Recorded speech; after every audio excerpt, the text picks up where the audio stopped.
आजकल तो ऐसा हो गया है कि जैसे हलवा पूरी जैसा, कि भाई ईडी सीबीआई पर सवाल खड़े कर दो, कोई भी कार्रवाई हो, आप इम्यून रहना चाहते हैं, लेकिन अफसरों में डर बढ़ा है, फाइलें पेंडिंग हैं, उनको सोचना पड़ रहा है, कार्रवाई करने से पहले उन पर मुकदमे दर्ज करने की कोशिश की जा रही है।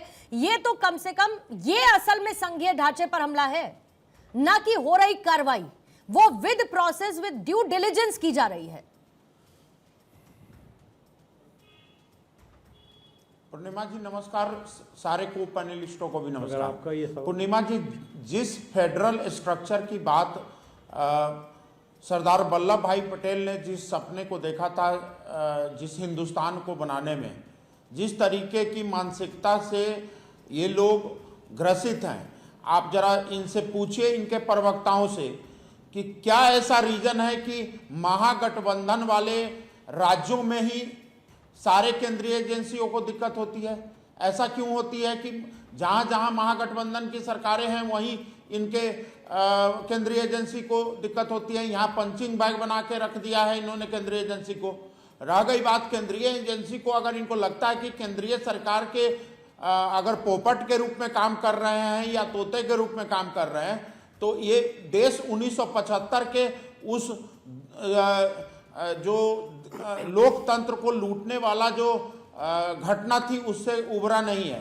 जब लोकतंत्र को जिस समय शर्मिंदा किया गया था, वो काला अध्याय था, वो 1975 में। आप देखेंगे कि सारे एजेंसियों को गिरफ्त में ले लिया गया था, इवन पत्रकारिता जो लोकतंत्र का चौथा स्तंभ है उस पर अंकुश लगा दी गई थी। और ऐसी जगह कोई नहीं छोड़ी थी जहां पर पॉलिटिकल पार्टी के नेता हो या फिर ब्यूरोक्रेसी हो या फिर कोई भी ऐसे व्यक्ति जो सरकार के खिलाफ अगर अपनी आवाज को बुलंद करना चाह रहा था तो उसको दबा दिया गया। आज लोकतंत्र के कितने खूबसूरत पहलू है कि इनके प्रवक्ता आके नेशनल चैनल पर अपनी बात को रख पा रहे हैं, तब तो ये भी नहीं हो पाती थी। और केंद्रीय एजेंसी को काम न करने देना, इनको पता ही नहीं है कि कितना बड़ा जुर्म है। मैं इनको ये लोग जिस तरीके से सोचते हैं कि हम लोग चुनावी टूल के रूप में इस्तेमाल करते हैं। भैया, आप चुनाव के बाद जीतने के बाद सारे अपराध आप ही के नेताओं पे साबित हो जाती है। पूरी की पूरी कैबिनेट जेल से चलानी पड़ती है, ऐसा भी देखा है देश ने।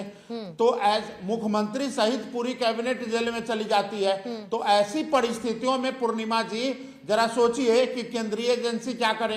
केंद्रीय एजेंसी को राज्य पुलिस का जो सहयोग है वो मिलना चाहिए, लेकिन चूंकि ये खुद अपराध में लिप्त होते हैं तो इसलिए वहां के अपने पुलिस को हथियार बनाकर ये केंद्रीय एजेंसी को टारगेट करते रहते हैं। अपराधी की न कोई जाति होती है ना कोई धर्म होता है।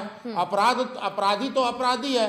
वो आज आपके मुंह पर तो कल मेरे मुंह पर, आज मेरी बारी तो कल तेरी बारी, इस तरह के मानसिकता से काम करते हैं। तो इनसे पूछिए जरा, एक सवाल मेरा है इनसे कि ये पूछिए कि उन्हीं राज्यों में केंद्रीय एजेंसी क्यों दिक्कत में आ जाती है जिन राज्यों में महागठबंधन की सरकार है। इसका जवाब मैं एहतशामुल हक साहब से मैं लेती हूँ, टीएमसी के नेता इसका जवाब देंगे और जायसवाल साहब भी इसका जवाब देंगे। लेकिन उससे पहले संजय राणा जी, ऐसा लगता है कि अब कोर्ट ही इस तरीके के टकराव को रोकेगा। आज एक जो तस्वीर उभर कर कोर्ट से सामने आई, इस बात की उम्मीद क्या करें कि इससे फुल स्टॉप लगेगा? क्योंकि ये टकराव कहीं ना कहीं एक पॉलिटिकल टूल तो बना है। आप इसको परसेप्शन के जरिए, एक नैरेटिव के जरिए, एक नए मॉडल के तौर पर देख लीजिए, लेकिन ये सीधा अटैक संघीय ढांचे पर है, जहां जनता के मुद्दे इस शोर में गुम हो जाते हैं जो होने नहीं चाहिए। पूर्णिमा, गुड इवनिंग फैलो पे। देखिए, बिल्कुल आपने सही कहा कि संघीय ढांचे पे कहीं ना कहीं कुठाराघात है और इस तरह से चीज़ें नहीं होनी चाहिए थी। और कहीं ना कहीं सिस्टम हमारा बना हुआ, सिस्टम को फॉलो करना चाहिए और गवर्न, जैसे हमारे प्रेसिडेंट्स ने बताया है कि एक जो कानून बनता है वो संसद बनता है और सबको इम्प्लीमेंट करना पड़ता है, चाहे वो कोई भी प्रणाली हो, कोई भी संस्था हो या कोई भी राज्य की सरकारें हो। लेकिन मल्टीपल क्वेश्चन यहाँ पे भी उठते हैं कि जिस तरह से काम होता है, जिस तरह से छापे पड़ते हैं, उस पर भी प्रश्न चिन्ह उठता है। देखिए, हम ये सपोर्ट नहीं करते कि ममता बनर्जी जिस तरह से फाइल लेके भागी, जिस तरह से उन्होंने काम किया, बिल्कुल भी ये काम मुख्यमंत्री को शोभा नहीं देता। लेकिन आप ये भी तो समझिए कि अगर आप बात करते हो जांच एजेंसियों की, जांच एजेंसियां क्या 7-7 साल काम क्यों लेती हैं? मुझे समझ नहीं आता। 7 साल कोल घोटाले की बात 2017 में स्टार्ट हुई थी, आज 2025 में बैठे हैं। तो अगर ट्रेल ढूंढना था, ट्रेल में ढूंढने में इतना आईपैक तक जाने तक क्यों लग गया, इतना समय क्यों लग गया? नंबर 1।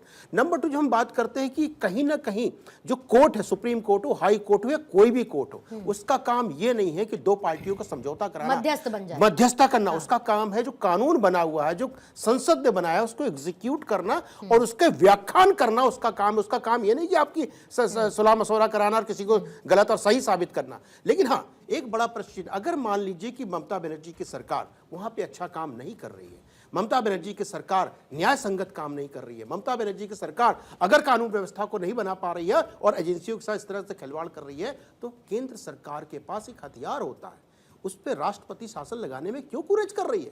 हर डिबेट में पिछले 10 साल से 2011 से हम लोग सुन रहे हैं कि ममता बनर्जी ने न्याय व्यवस्था को ध्वस्त कर दिया है, महिलाओं के साथ बलात्कार हो रहे हैं और लोगों को रोज अपनी आवाज नहीं उठा पा रहे। तो क्या भारतीय जनता पार्टी की सरकार इतनी कमजोर है, मोदी जी की सरकार इतनी कमजोर हो चुकी है कि वहां पर वो राष्ट्रपति शासन नहीं लगा सकती? लगा सकती है। अगर बोला जाए कि कोई बोल देता है कि नहीं इलेक्शन का समय है, उनको बेनिफिट मिल जाएगा, अरे भाई अगर राष्ट्रपति सेशन लगा देते जरूर है ना कि मार्च में आपको इलेक्शन कराना, 6 महीने बाद कराइए, उसके 6 महीने बाद कराइए। देखिए कहीं ना कहीं भारतीय जनता पार्टी या शीर्ष नेतृत्व को भी, यानी जो सरकार है, उसको कड़ा निर्णय लेना पड़ेगा। और निर्णय किसके पक्ष में होना चाहिए?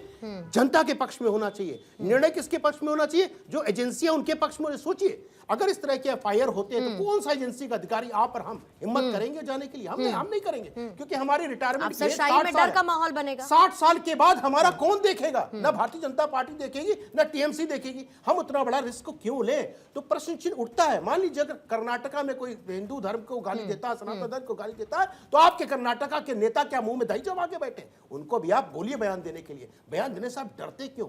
कानून व्यवस्था को बनाने से आप डरते क्यों? राष्ट्रपति शासन लगाने से आप डरते क्यों? डरने वाली जो व्यवस्था है वो खत्म होनी चाहिए। हाँ, एजेंसियां बार बार छापे ऐसे वक्त पे क्यों मारती हैं? और मैं बार बार बोल रहा हूं, 8 साल में क्या आईपैक का ट्रेल नहीं मिला था?